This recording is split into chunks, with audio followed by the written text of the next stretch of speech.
আজকে আমি তোমাদের সাথে একটা পটলের সুস্বাদু রেসিপি আমি শেয়ার করব।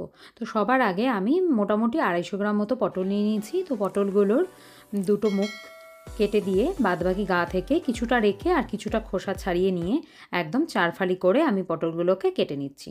আর ভিতরের যে পটলের দানাগুলো থাকে সে দানাগুলোকেও আমি বার করে দিলাম। বার করে দিয়ে পটলগুলোকে ধুয়ে আমি পরিষ্কার করে রেখে দেবো।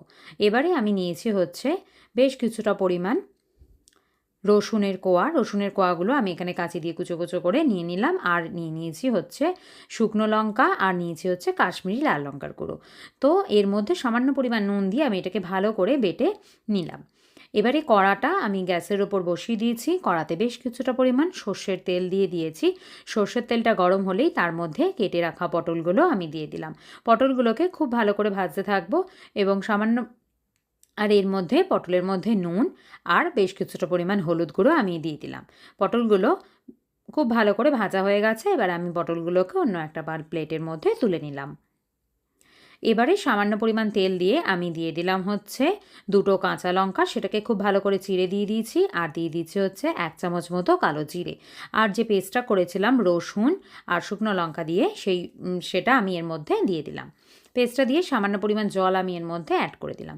আর দিয়ে দিলাম পরিমাণ মতো নুন আর হলুদ দিয়ে এবারে খুব ভালো করে মশলাটাকে আমি কষিয়ে নেব। মশলাটা কষানো হয়ে গেলে যখন তেল ছেড়ে যাবে তখন এর মধ্যে ভেজে রাখা পটলগুলো আবার আমি অ্যাড করে দেব। এবারে পটলগুলো দিয়ে সামান্য পরিমাণ জল দিয়ে আমি ঢাকা দিয়ে পটলগুলোকে খুব ভালো করে সিদ্ধ হতে দেবো।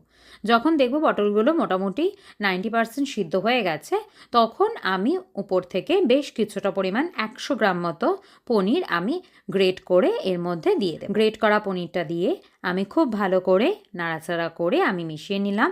আর এর মধ্যে দিয়ে দিলাম হচ্ছে সামান্য পরিমাণ জল। আমি এখানে গ্রেভি অল্পই করব, তো জলের পরিমাণও আমি খুব অল্প দিয়েছি। এবারে ঢাকা দিয়ে এটাকে বেশ কিছুক্ষণের জন্য 5 মিনিট মতো ফুটতে দেবো। এবার উপর থেকে দিয়ে দিলাম হচ্ছে 1/2 চামচ মতো চিনি আর গরম মশলা গুঁড়ো। গরম মশলা গুঁড়োটা দিয়ে আবার আমি একটু নাড়াচাড়া করে নিলাম। পটলগুলো আমার খুব ভালো করে সিদ্ধ হয়ে গেছে এবং পনিরটাও খুব ভালো করে হয়ে গেছে। গ্যাসের ফ্লেমটা অফ করে দিয়ে উপর থেকে ছড়িয়ে দেবো হচ্ছে 1 চামচ পরিমাণ মতো ঘি। গরম ভাতের সাথে পটলের এই রেসিপিটা খেতে কিন্তু দুর্দান্ত লাগে।